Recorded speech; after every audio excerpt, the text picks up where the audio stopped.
And how long does it take us to get well-cooked fries? Yes, that's something else. At least it doesn't leave marks on the screens, which I usually hate. Oh no, I didn't say anything. And again, here we have a big difference. Hello everyone and welcome to this new comparison.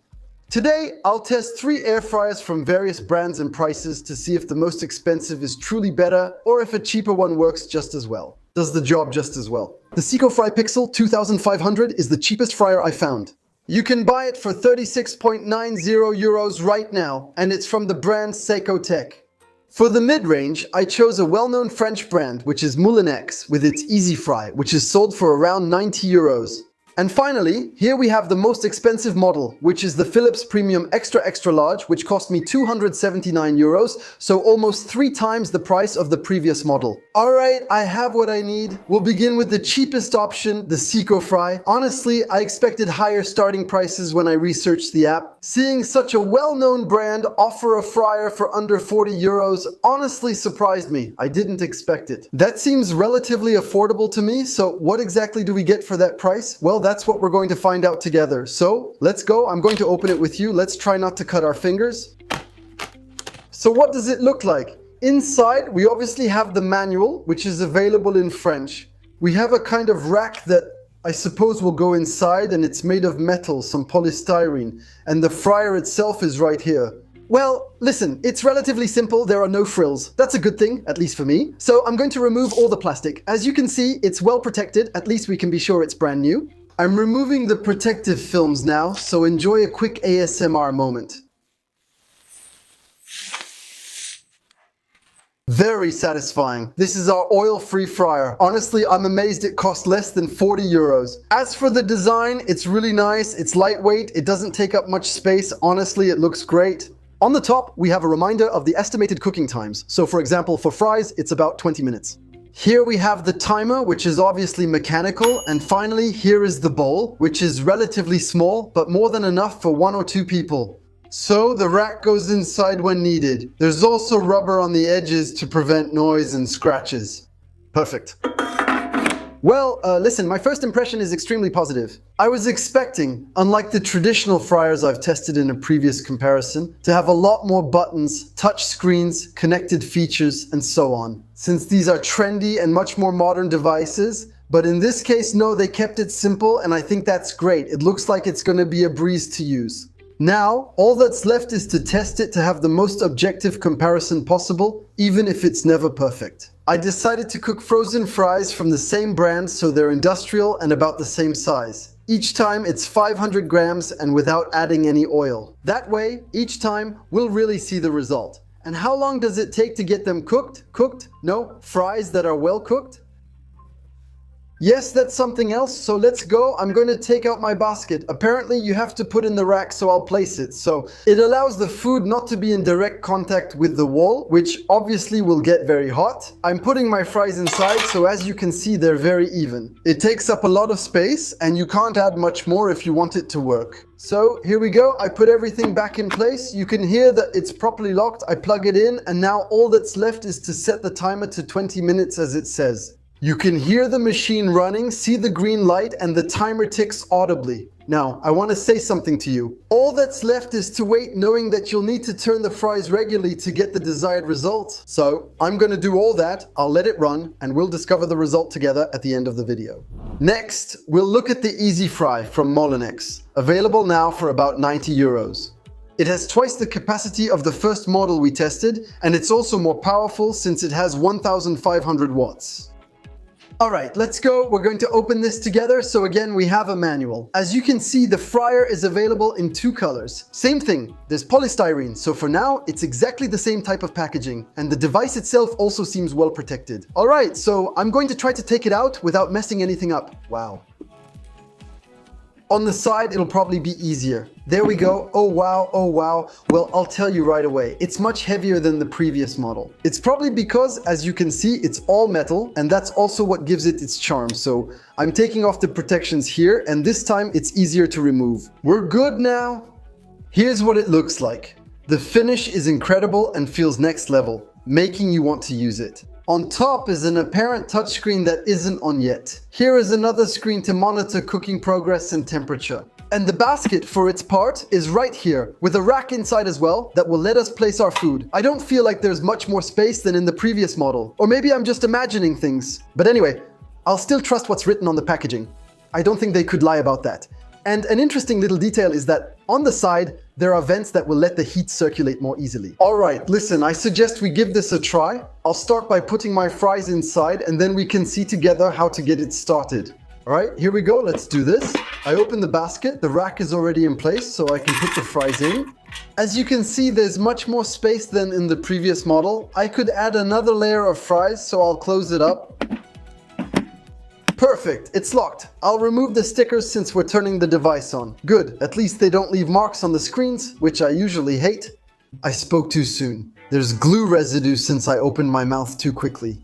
Ah, that's a shame. Oh no, well, if you have a way to remove that easily, I'm interested because, as you know, when you try to scrape that off, it immediately causes scratches. I don't want to damage my new fryer, especially since it was expensive. I'll see if the same thing happens with the other screen. Ah, no, there are marks here too. Well, they need to rethink their glue. It's not really suitable. Okay, so now I'm going to plug it in. There we go. Perfect. We have a little beep. Why is it making noise? No idea. Probably just means it's on. Those marks look bad and annoy me, but it's not a big deal. Too bad for them. I'm pressing the power button now. There we have everything we need. So it's not an amazing screen either. It's just some colored icons and so on, which will let us change what's displayed on the screen right here. So I'm going to set the device to 200 degrees. Apparently that's the maximum. You can't go any higher. It's exactly like the other model, which is set by default to 200 degrees and you can't choose. And for the timer, I'm also going to set it to 20 minutes. That way it'll be exactly the same. And here we go. I press the start button. Well, what I can already tell you is that it's much noisier than the first model we tested. And honestly, I'll tell you right away, you don't really want to have this in your living room. If you want a space heater, this could work too. The back has a ventilation grill that blows out hot air. Like the other one, I'll let it run. We'll flip the fries every 5 minutes and check the result at the end of the video. And finally, we have the most expensive fryer in the selection and probably the one that started the market in France, the Philips air fryer. I have here the premium extra large version, which is currently sold for 279 euros, but you could find it for 169 euros during Black Friday.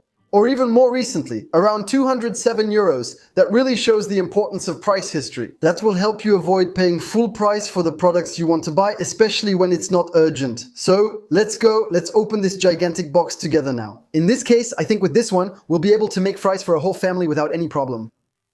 Here's the manual and a rack. It's amusing since all the packaging is done the same way. This time it's cardboard with the machine underneath, not polystyrene. I think it's made from corn, so it's probably not plastic either. I'll have to set this on the floor to take the device out. It's very heavy, not just my opinion, it's a fact. Okay, perfect.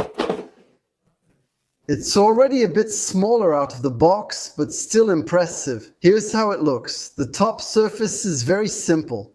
There's absolutely nothing on it except for this label that tells us they have an app with recipes. So that's optional, of course, you don't have to use it. On the front, there's a screen with a dial that will let us set the timer as well as the temperature with physical buttons. And the basket is right here. Oh right, it's stuck because of the tape. Maybe I should remove it first.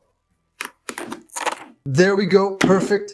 So this one is protected. I wasn't expecting that, but it's in two parts, with one part attached to the machine.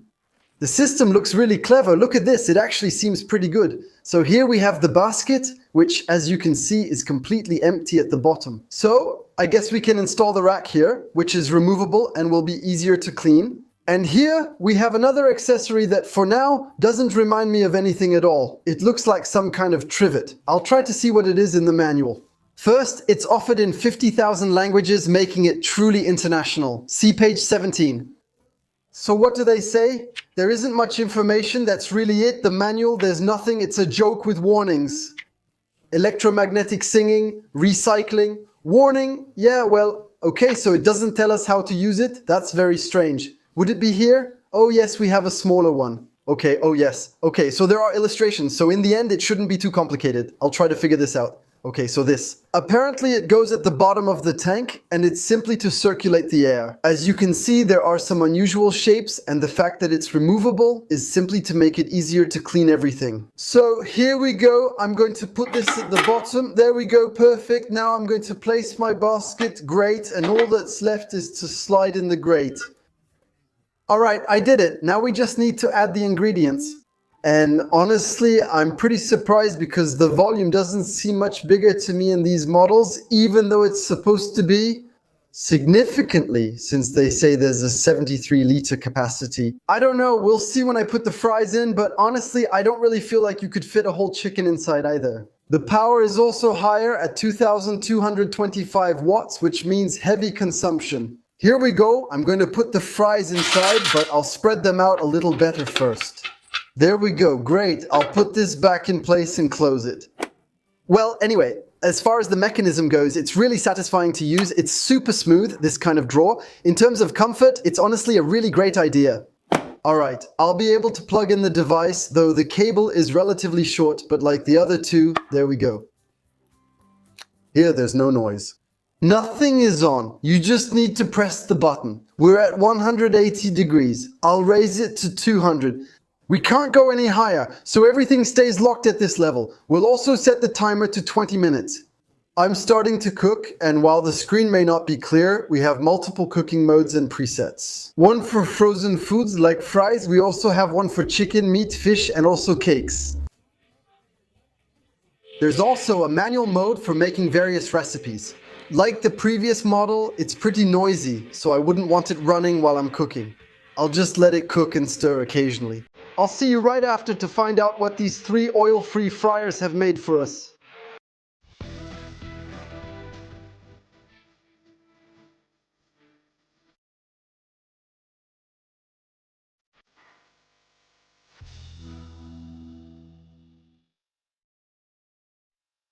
Time for the review. I'll compare my results one by one and taste the fries. Knowing that each time we had the same amount of fries cooked at the same temperature for the same duration and they were mixed every 5 minutes each time, so really everything was done under the same conditions. The only thing that changes is the machine itself. So here are our fries for the Seco fry. As you can see, they are indeed cooked. They're very lightly golden. Well, they look almost like McDonald's fries.